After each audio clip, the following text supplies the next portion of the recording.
अस्सलाम वालेकुम ख़वातीन और हज़रात। इस वक्त मैं द शेड फाउंडेशन के इदारे में खड़ा हूँ, जहाँ सीधे हाथ पर एक बहुत ही खूबसूरत हॉस्पिटल मौजूद है, उसके साथ एक मस्जिद मौजूद है, उसके साथ एक स्कूल मौजूद है, उसके साथ एक हॉस्टल मौजूद है, ओल्ड हाउस मौजूद है, उसके साथ साथ एक नफ्सियाती जो पेशेंट होते हैं उनका एक इदारा मौजूद है। गर्ज़ के वो तमाम चीज़ें जो एक इब्ने आदम के लिए ज़रूरी हैं, वो तमाम की तमाम इस पूरे एक आहते के अंदर मौजूद हैं।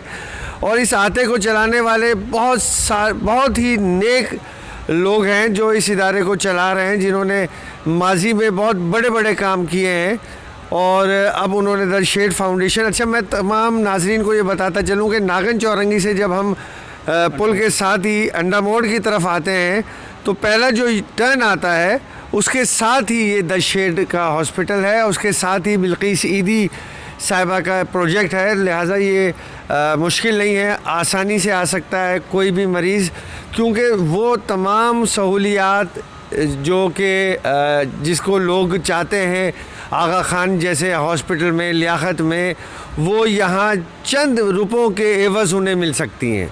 वहाँ लाखों रुपए खर्च करते हैं, यहाँ वो काम हज़ारों में हो सकता है। इस वक्त जनाब आरिफ सईद साहब एडमिनिस्ट्रेटर हैं शेड फाउंडेशन के, वो मेरे साथ मौजूद हैं। तो आरिफ भाई से थोड़ा सा पूछते हैं कि ये कब कायम हुआ था और ये बाकी जो शोबे हैं, क्योंकि मैंने जो यहाँ मशीनरीज देखी हैं वो इस वक्त दुनिया की लेटेस्ट तरीन मशीनरीज इनके हॉस्पिटल में मौजूद हैं और आला मेयार के तमाम सर्जन्स, तमाम फिजिशंस यहाँ FRCS मौजूद हैं जो कि एक बड़े अस्पताल में होते हैं।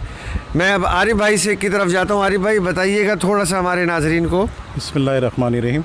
हमने 2010 में जो है वो शेड फाउंडेशन का क़याम अमल में आया और इसमें हमारे मुनाफ अलाना साहब प्रेसिडेंट और जनरल सेक्रेटरी रियाज नूरी साहब, इनकी लोगों की और ट्रस्टीज़ की काविश से हमने रिहेबिलिटेशन सेंटर का आगाज़ किया, जहाँ पे हमारे पास साइकी पेशेंट्स हैं और जिनके लिए डॉक्टर्स वगैरह सब देखते हैं। इसके अलावा एक बिल्डिंग में हमारे चिल्ड्रन होम है, जहाँ पे वो बच्चे जो सिंगल पेरेंट्स हैं या जिनके पेरेंट्स नहीं हैं या जो अफोर्ड फैमिलीज़ नहीं कर सकती, उनको रखा हुआ है। उनकी तादाद तकरीबन 250 के करीब है, जिनका रिहाइश, खाना पीना, हर चीज़, स्कूलिंग, हर चीज़ उनकी हमारे ज़िम्मे है और इसमें कोई कॉस्ट नहीं है।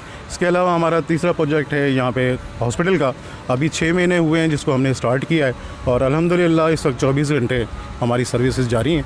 इसमें इमरजेंसी सेंटर है, हमारे पास तकरीबन 30 के करीब कंसल्टेंट्स बैठते हैं 18 आवर्स, और डायलिसिस सेंटर है, मुकम्मल हमारी लैब है और अभी हाल ही में हमने थैलेसीमिया सेंटर स्टार्ट किया है और ये भी फ्री ऑफ कॉस्ट है। इसमें इसके अलावा हमारे पास आई के भी जो OPD है वो सुबह 9 बजे से लेकर के वो बिल्कुल फ्री है और इसकी हम जो लेंस के साथ सर्जरी कर रहे हैं लोगों की, कैटरेक्ट की, वो भी फ्री है। तकरीबन 200 के करीब कर चुके हैं हम लोग। मैंने ये देखा कि वो स्पेशलिस्ट डॉक्टर्स जिनकी फ़ीस दीगर इदारों में 2000 रुपये के करीब है, 1500 रुपये लेते हैं। यहाँ पर मैंने ये देखा कि उनकी जो फ़ीस है वो 300 रुपये है। जी हाँ, और मेरा ख्याल है ये नहायत ही रिजनेबल है, एफोर्डेबल है और 100 रुपये की पर्ची है आपकी OPD की। और मुझे ये भी पता चला कि मतलब कोई मुस्तहिक आदमी होता है, अगर वो ऑपरेशन अफोर्ड ना कर सके तो मुनाफ साहब और आपकी जो टीम है उसे टोटल जो है वो फ्री ऑफ कॉस्ट भी कर देती है। अल्हम्दुलिल्लाह, बिल्कुल सही बात। अच्छा, यहाँ मदरसा भी है? जी हाँ, मदरसा है, जो मैंने आपसे बच्चों का जिक्र किया। जी। जो चिल्ड्रन होम है हमारे पास, 200 के करीब बच्चे हैं, उनका स्कूल ये सामने आप पीछे देख रहे होंगे बिल्डिंग, इसके अंदर सुबह इनकी क्लासेस होती हैं, दीनी उसकी तालीम, और उसके बाद दोपहर के अंदर जो है वो दीनी तालीम के लिए होता है।